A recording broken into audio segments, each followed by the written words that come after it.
everyone. Welcome to Bookswagon. Today we have with us Miss Ruhi Tiwari. Ruhi Tiwari writes boldly about ambition, desire, and modern womanhood.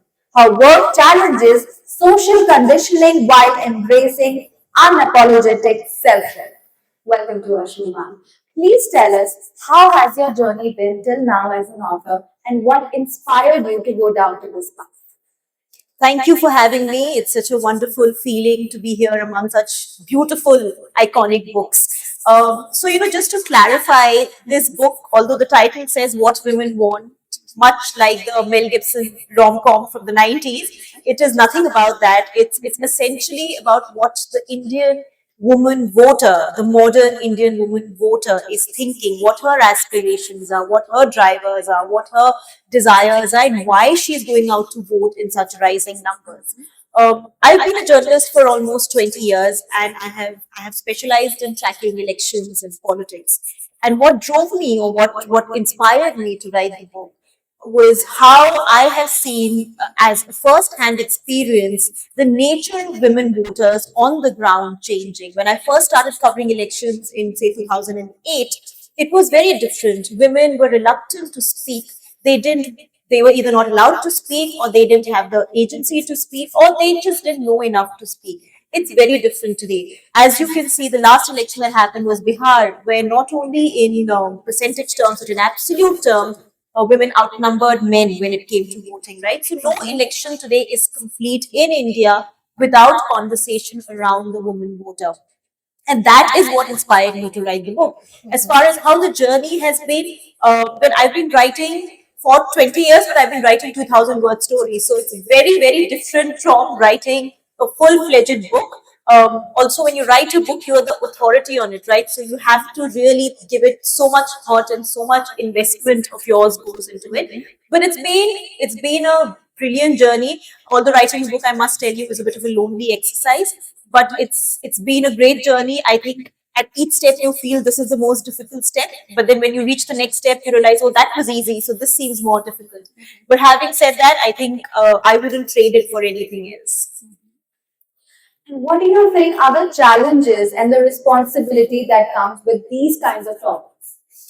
One big challenge is that when you're writing a book about, say, women voters in India, right? Now, women have been traditionally, conventionally, societally marginalized in India. They have been on the margins, they have been on the fringes, they have been vulnerable. The challenge when you write a book like this is to ensure that you don't make them sound like victims, you don't become patronizing, and yet you convey what they are going through. So you don't sort of underplay or romanticize how women are treated in this country. So that fine balance, it's a delicate, sensitive matter, and you have to portray it intelligently, sensitively, and in so many words. It's not like you can write, 10 lakh words on it. So the whole idea is to strive to get that balance where you are conveying the message, conveying what women really experience in this country on the ground, without making it seem like some sort of a some sort of an exotic or romanticizing the treatment of women. Yeah.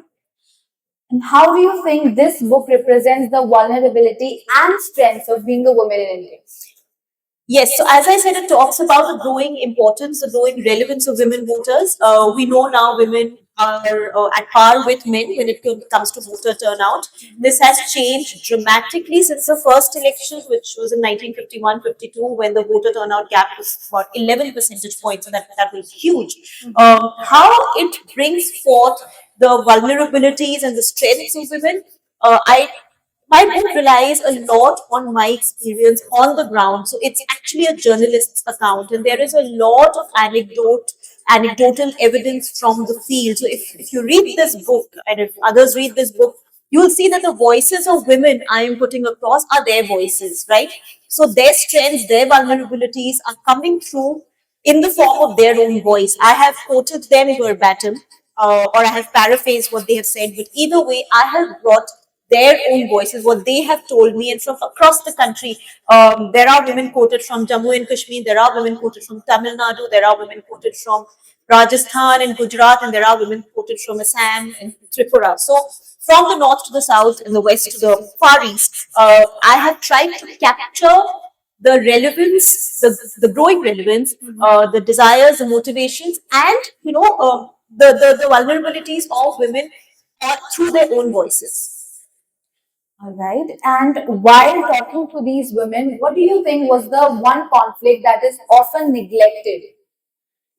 So I think as we talk about the growing importance of the woman voter, we tend to forget, you tend to sort of simplify it and say women voters are interested in welfare schemes, what are called freebies. They are interested in being labhartis. But that conflict that they don't want to be labhartis but are forced to be labhartis, that's a real conflict, right? Why are they beneficiaries today? Because even the basics were denied to them for so many decades. Something as basic as a toilet in your household in rural areas, I mean, that's as basic as you can imagine it to be, or clean cooking fuel, or some disposable income every month. They have been denied all this, which is why they are interested in political parties that are providing them these things. But that doesn't mean that they're happy to get freebies and sit at home. They want to do something better with whatever they're getting. So with, say, cash transfers, most of the women start some small businesses to earn a sustainable form of livelihood. And that conflict is important. And that's the conflict I've tried to portray in the book as well, that they are not वो बेचारी अबला लाभार्थी नहीं है. They are not poor beneficiaries. They are women who are trying to exercise whatever they are getting from the government with agency to do something better for themselves and their families long term. Well said. So I'm curious to know that if you had the chance to make that one change that could actually help or support these women voters, what would that change be? I think giving them livelihood opportunities is the best thing you can do, because all of this is happening because women don't have access to employment and they don't have access to opportunities to generate livelihood for themselves, which is why the state has to step in with cash transfers, the state has to step in with gas cylinders, with rural housing, etc. If they had their own source of livelihood, if they had their own income, there would not be the need for the state to step in with these so-called freebies. So the one very important measure that is needed is, and it has to be a sustainable long-term measure. It can't be about giving them 5,000 rupees today and forgetting about it. Generating employment and employment opportunities for women in a way that are sustainable but are also feasible for them. So if you give a woman living in Jhajjar in Haryana employment in Kohima, she may not be able to go, right? Because there are societal conditions and women are not allowed to go far. But if you generate an employment opportunity within her ecosystem, within her region, that gives her a real shot at dignity. All right. And the title of your book is What Women Want. Does this book only signifies what women voters are wanting, or does it also have the solution, like how they can actually get it? So I have tried not to be very prescriptive in this book, because that's really honestly not my domain and not my job. But yes, the book does talk about how the woman voter has changed, how she has evolved, and what that means for political parties and for the policy ecosystem, and how they need to evolve alongside. So I have talked about the possible what next, right? What is it next that women voters would look for, and how political parties in the policy ecosystem need to keep up with that. Okay. And what kind of impact are you expecting from this book? Like, how do you think the audience will connect with it? I'm honestly hoping that people read this book only because it's important to understand that what you watch on news channels every evening is not really on the entire truth, right? What women on the ground are thinking is very different from perhaps what even political parties are making it out to be, and what a lot of talking heads on television are making it out to be. It's important to hear their voices, unfiltered, authentic, unadulterated, from the ground, and understand that this is why women are going out to vote, and this is why they appreciate welfareism. How are their various identities of caste, religion, interplaying with the identity of gender? It's important to understand this because at the end of the day, women are as equal and as important a part of society, but they've been denied space in the political and electoral sphere. And even today, I mean, look at political representation. Women constitute what, about 13% of the Lok Sabha, or maybe even less. It's a very unfortunate figure. So it's important for people to read, and for the political class and policymakers to read, to understand the woman voter, or to understand her true spirit, so that we are able to plan ahead and plan for her better. Absolutely, that's a very critical piece of information, I would say. Lastly, ma'am, is there any message that you would like to give to the voters, the audience, and your leaders?